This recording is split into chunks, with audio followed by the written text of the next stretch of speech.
श्री राम जय जय राम, श्री राम जय जय राम, श्री राम जय जय राम।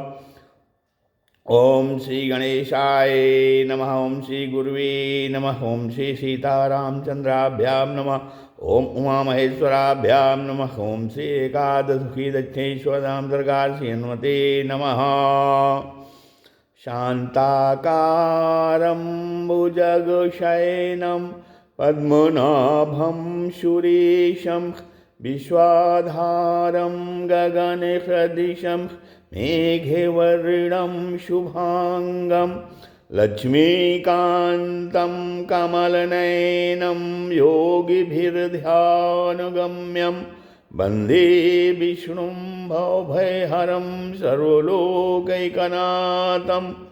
यं ब्रह्मा वरुणेन्द्ररुद्रमरुतः स्तुवन्तु दिव्यैस्तवैः वेदैः साङ्गपदक्रमोपनिषदैर्गायन्ति यं सामगा।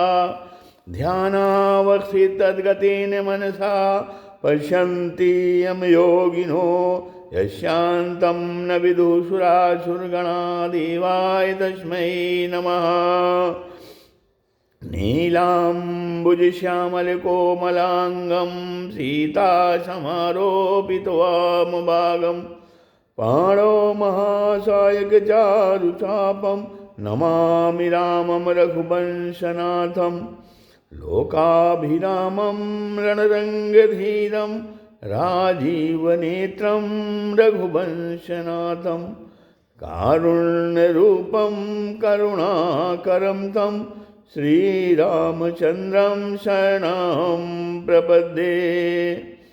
बंसी विभूषितकरान् नवनीरदाभात् पीताम्बरादरुणबिम्बफलाधरोष्ठात् पूर्णेन्दुसुन्दरमुखात् अरविन्दनेत्रात् कृष्णात् परं किमपि तत्त्वमहं न जाने।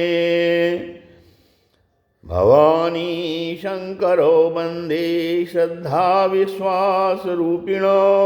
क्षयाभ्यां विना न पश्यन्ति सिद्धा स्वान्तस्त्वमीश्वरम्। मनोजवं मारुततुल्यवेगं जितेन्द्रियं बुद्धिमतां वरिष्ठं। वातात्मजं वानरयूथमुख्यं श्रीरामदूतं शरणं प्रपद्ये। श्रीरामदूतं शरणं प्रपद्ये।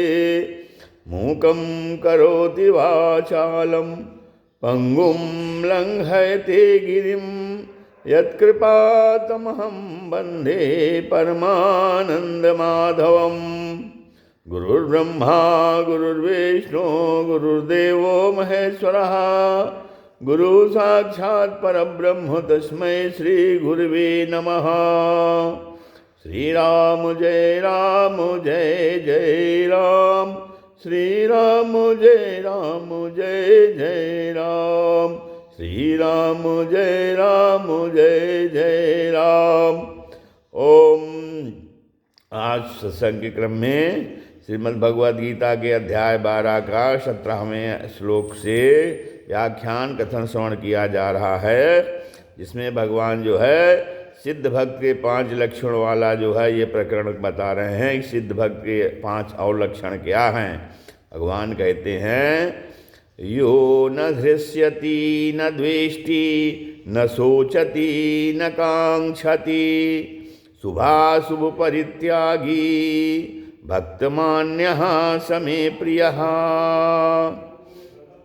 भगवान कहते हैं कि जो ऐसा भक्त जो न कभी हर्षित होता है और न द्वेष करता है, न शोक करता है और न कामना करता है, और जो शुभ अशुभ कर्मों में राग द्वेष का त्यागी है, वह भक्तिमान मनुष्य मुझे प्रिय है। हाँ, यो न हृष्यति न द्वेष्टि न शोचति न कांक्षति। मुख्य विकार 4 होते हैं। कौन कौन? राग, द्वेष, हर्ष और शोक। राग, द्वेष, हर्ष और शोक जो है ये चार मुख्य विकार होते हैं। तो सिद्ध भक्त में ये चारों ही विकार नहीं होते हैं। अर्थात उसका यह अनुभव होता है कि संसार का प्रतिक्षण वियोग हो रहा है और भगवान से कभी वियोग होता ही नहीं है। तब जब संसार के साथ कभी संयोग था नहीं, है नहीं, रहेगा नहीं और रह सकता भी नहीं। इसलिए संसार की कोई स्वतंत्र सत्ता नहीं है। जब ये वास्तविकता का अनुभव कर लेने के बाद जो है जड़ता का कोई संबंध न रहने पर भक्त का केवल भगवान के साथ अपने नित्य सिद्ध संबंध का अनुभव जो है अटल रूप से रहता है, निश्चित रूप से रहता है, दृढ़ रूप से रहता है। तब जो है भक्त का केवल भगवान के साथ जो है अपने नित्य सिद्ध संबंध का अनुभव होने लगता है। इस कारण से जो है उस भक्त का अंतःकरण जो है राग और द्वेष आदि विकारों से सर्वथा मुक्त होता है, मुक्त रहता है। और फिर भगवान का जब साक्षात्कार हो जाता है और भगवान का साक्षात्कार होने पर ये विकार सर्वथा मिट जाते हैं। अब साधनावस्था में भी साधक जो है ज्यों ज्यों साधन में आगे बढ़ता है फिर त्यों त्यों उसमें जो है राग द्वेषादि जो है वो कम होते चले जाते हैं। जैसे जैसे साधक जो है अपनी साधनावस्था में साधन करते करते आगे बढ़ता है वैसे वैसे ही उसके राग द्वेष आदि जो विकार हैं वो सब कम होते चले जाते हैं। और जो कम होने वाला होता है वह मिटने वाला भी होता है। जो कम होने वाला है वो मिट भी सकता है कम होते होते। इसलिए जो है जब साधनावस्था में ही विकार कम होने लगते हैं तब जो है सहज ही फिर क्या है यह अनुभव अनुमान जो है लगाया जा सकता है कि सिद्धावस्था में भक्त में ये विकार नहीं रहते, अर्थात या पूर्णतया मिट जाते हैं। अच्छा, अब जो है कहते हैं हर्ष और शोक जो है, हर्ष शोक क्या है, ये दोनों राग द्वेष के ही परिणाम हैं। जिसके प्रति राग होता है उसके संयोग से और जिसके प्रति द्वेष होता है उसके वियोग से हर्ष होता है। और फिर इसके विपरीत देखा जाए तो इसके विपरीत देखते हैं तो जिसके प्रति राग होता है उसके वियोग या वियोग की आशंका से और जिसके प्रति द्वेष होता है उसके संयोग की आशंका से शोक होता है। अब सिद्ध जो भक्त होते हैं तो सिद्ध भक्त में राग द्वेष का अत्यंता भाव होने से स्वतः एक साम्य अवस्था निरंतर रहती है, इसलिए वह विकारों से सर्वथा रहित होता है। जैसे रात्रि के समय अंधकार से दीपक जलाने की कामना होती है, जैसे रात्रि के समय में जब अंधकार होता है तो उसमें दीपक जलाने की कामना होती है। अब दीपक जलाने से तो हर्ष होता है, अब दीपक बुझाने वाले के प्रति द्वेष या क्रोध होता है और फिर पुनः दीपक कैसे जले ऐसी चिंता होती है। रात्रि होने से ये चारों बातें होती हैं, परंतु जो है मध्याह्न का सूर्य तपता हो तो दीपक जलाने की कामना नहीं होती और दीपक जलाने से हर्ष नहीं होता, दीपक बुझाने वाले के प्रति द्वेष या क्रोध नहीं होता। और जो है अंधेरा न होने से जो दिन में प्रकाश के अभाव की चिंता भी नहीं रहती। अब इसी प्रकार जो है जब भगवान से विमुख और संसार के सम्मुख होने से शरीर निर्वाह और सुख के लिए अनुकूल पदार्थ परिस्थिति आदि के मिलने की कामना होती है, तब इनके मिलने पर हर्ष होता है। अब इनकी प्राप्ति में बाधा पहुंचाने वाले के प्रति फिर द्वेष या क्रोध होता है और जो है इनके न मिलने पर कैसे मिले ऐसी चिंता होती है। फिर लेकिन जो है परंतु जिसको मध्याह्न के सूर्य की तरह जो है भगवत प्राप्ति हो गई है, जिसको भगवत प्राप्त हो गई है उसमें ये विकार कभी नहीं रहते, वह पूर्ण काम हो जाता है, अतः उसको संसार की कोई आवश्यकता नहीं रहती।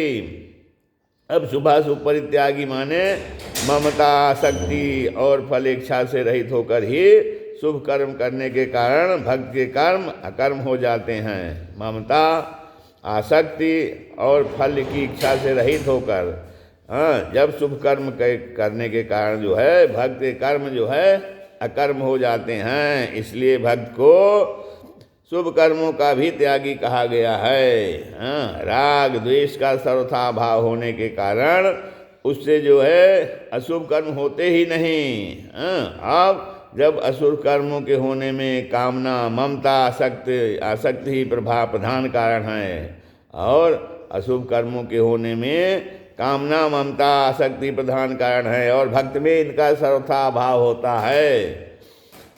क्योंकि जब इसलिए जो है इसलिए भक्त को अशुभ कर्मों का भी त्यागी कहा गया है। शुभ कर्म का भी त्यागी और अशुभ कर्म का भी त्यागी कहा गया है। भक्त जो है शुभ कर्मों से तो राग नहीं करता और अशुभ कर्मों से द्वेष नहीं करता। उसके द्वारा जो है भक्त के द्वारा जो है स्वाभाविक शास्त्र विहित शुभ कर्मों का आचरण और अशुभ अर्थात निषिद्ध एवं काम्य कर्मों का त्याग होता है। स्वाभाविक रूप से भक्त की आदत पड़ जाती है तो वो स्वाभाविक रूप से जो शास्त्र विहित शुभ कर्म हैं उन्हीं का आचरण करेगा और अशुभ कर्मों को त्याग देगा, अशुभ कर्मों को काम नहीं करता है। इसलिए राग द्वेष पूर्वक जो है नहीं, कोई राग या द्वेष पूर्वक नहीं, बल्कि उसका स्वभाव हो जाता है।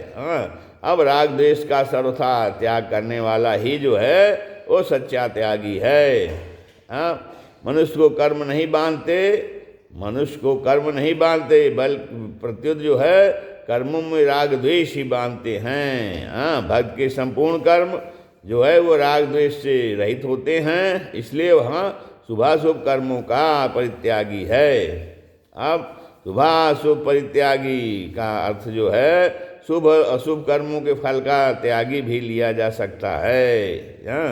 क्योंकि इसी श्लोक के पूर्वार्ध में न हृष्यति, न द्वेष्टि, न शोचति, न कांक्षति पदों का संबंध भी शुभ माने अनुकूल और अशुभ माने प्रतिकूल कर्म फल के त्याग से ही है। इसलिए यहाँ शुभाशुभ परित्यागी पद का अर्थ जो है शुभाशुभ कर्म फल का त्यागी मानने से पुनरुक्त दोष आता है। इसलिए यहाँ पर शुभ अशुभ कर्मों से राग द्वेष का त्यागी ही समझना चाहिए। भक्ति मान्या समय प्रिया, इस प्रकार से जो भक्त राग और द्वेष का त्यागी हो जाता है तो ऐसे भक्त की भगवान में अत्यधिक प्रियता रहती है। ऐसे भक्त की भगवान में अधिक प्रियता रहती है तो उसके द्वारा जो है स्वतः स्वाभाविक भगवान का जो है चिंतन, स्मरण, भजन होता रहता है। ऐसे भक्त को यहाँ भक्तिमान कहा गया है।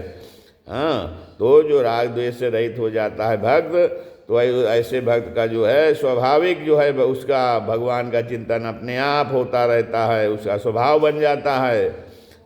तो ऐसे भक्त को भक्तिमान कहा गया है। भक्त का भगवान में अनन्य प्रेम होता है, भक्त का भगवान में अनन्य प्रेम होता है, इसलिए वह भगवान को प्रिय होता है। अब आगे जो है भगवान जो है सिद्ध भक्त के 10 लक्षण वाला जो है ये प्रकरण बता रहे हैं। सिद्ध भक्त के 10 लक्षण क्या हैं, कौन से 10 लक्षण हैं सिद्ध भक्त के? समः शत्रौ च मित्रे च तथा मानापमानयोः शीतोष्ण सुख दुखेषु समः संग विवर्जितः तुल्य निंदा स्तुतिर्मौनी संतुष्टो येन केनचित् अनिकेतः स्थिरमतिर्भक्तिमान में प्रियो न रहा। कहते हैं कि जो शत्रु और मित्र में तथा मान और अपमान में सम है, बराबर है, उदासीन है, और शीत उष्ण माने अनुकूलता प्रतिकूलता तथा सुख दुख में सम है, एवं जो है आसक्ति से रहित है, और जो निंदा अस्तित्व को समान समझता है, मननशील है, जिस किसी प्रकार से भी शरीर निर्वाह होने में संतुष्ट है, चाहे जैसे शरीर का निर्वाह हो रहा है वो उसी में संतुष्ट है, और रहने के स्थान तथा शरीर में ममता शक्ति से रहित है और स्थिर बुद्धि वाला है, वह भक्तिमान मनुष्य जो है भगवान कहते हैं मुझे बहुत प्रिय है, मुझे प्रिय है। समम शत्रौ च मित्रो च मित्रे च, यहाँ भगवान ने भक्त में व्यक्तियों के प्रति जो है होने वाली क्षमता का वर्णन कर रहे हैं कि सर्वत्र भगवत बुद्धि होने, सर्वत्र जो है भगवत बुद्धि होने तथा राग द्वेष से रहित होने के कारण सिद्ध भक्त का जो है किसी के भी प्रति शत्रु मित्र का भाव नहीं रहता। अब लोग ही उसके व्यवहार में अपने स्वभाव के अनुसार अनुकूलता या प्रतिकूलता को देखकर उनमें उनसे मित्रता या शत्रुता का आरोप कर लेते हैं। अब साधारण लोगों का तो कहना ही क्या है, सावधान रहने वाले साधकों का भी उस सिद्ध भक्त के प्रति मित्रता और शत्रुता का भाव हो सकता है, परंतु जो है भक्त अपने आप में सदैव पूर्णतया सम रहता है, उसके हृदय में कभी किसी के प्रति शत्रु मित्र का भाव उत्पन्न नहीं होता। अब मान लिया जाए कि भक्त के प्रति शत्रुता और मित्रता का भाव रखने वाले दो व्यक्तियों में धन के बंटवारे से संबंधित कोई विवाद हो जाए और उसका निर्णय कराने के लिए वे भक्त के पास जाएं, तो भक्त धन का बंटवारा करते समय शत्रु भावना से व्यक्ति को कुछ अधिक, शत्रु भाव वाले व्यक्ति को कुछ अधिक और मित्र भाव वाले व्यक्ति को कुछ कम धन देगा। क्यों? यद्यप भक्त के इस निर्णय व्यवहार में विषमता दिखती है, परंतु शत्रु भाव वाले व्यक्ति को इस निर्णय में समता दिखाई देगी कि उसने पक्षपात रहित बंटवारा किया है। अतः इसलिए भक्त के इस निर्णय में विषमता अर्थात पक्षपात हो दिखने पर भी वास्तव में वह समता को उत्पन्न करने वाला होने से समता ही कहलाएगी। अब यहाँ पे ये सिद्ध हो रहा है कि सिद्ध भक्त के साथ भी लोग अपने भाव के अनुसार शत्रुता मित्रता का व्यवहार करते हैं और उसके व्यवहार से अपने को उसका शत्रु मित्र मान लेते हैं। इसीलिए उसे यहाँ शत्रु मित्र से सहित न कहकर शत्रु मित्र में सम कहा गया है। तथा मानापमानयो हो, अब मान और अपमान जो है, मान और अपमान परकित किया है जो शरीर के प्रति होती है। मान और अपमान शरीर का होता है। भक्त की अपने कहनाने वाले शरीर में ना तो अहंता होती है और न ममता होती है, इसलिए शरीर का मान अपमान होने पर भी भक्त के अंतःकरण में कोई विकार हर्षोक पैदा नहीं होता। यह नित्य निरंतर समता में स्थित रहता है। शीतोष्ण सुख दुखे सुसमा, इन पदों से दो स्थानों पर सिद्ध भक्त की समता बताई गई है।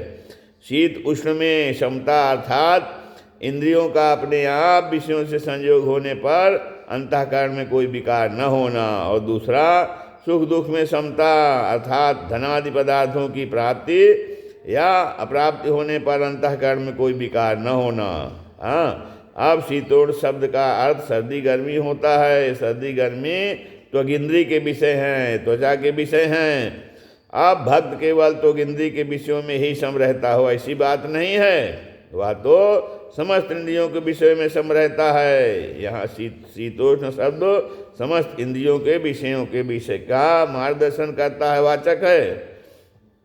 अब प्रत्येक जो है इंद्रिय का अपने अपने विषयों के साथ संयोग होता है और अपने अपने विषयों के साथ संयोग होने पर भक्त को उन अनुकूल या प्रतिकूल विषयों का ज्ञान तो होता है, पर उसके अंतःकरण में हर्ष शोकादि विकार नहीं होते। वह सदा जो है सम रहता है।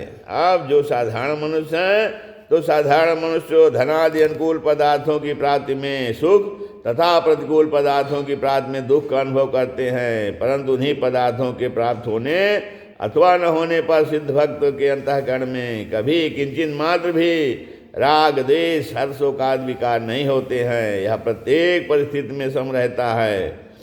अब सुख दुख में सम रहने तथा सुख दुख से रहित होने, ये दोनों को गीता में एक ही अर्थ में प्रयोग हुआ है। सुख दुख की परिस्थिति अवश्यंभावी है। सुख दुख की परिस्थितियाँ निश्चित आती हैं, अतः उसमें रहित होना संभव नहीं है। इसलिए भक्त अनुकूल तथा प्रतिकूल परिस्थितियों में सम रहता है।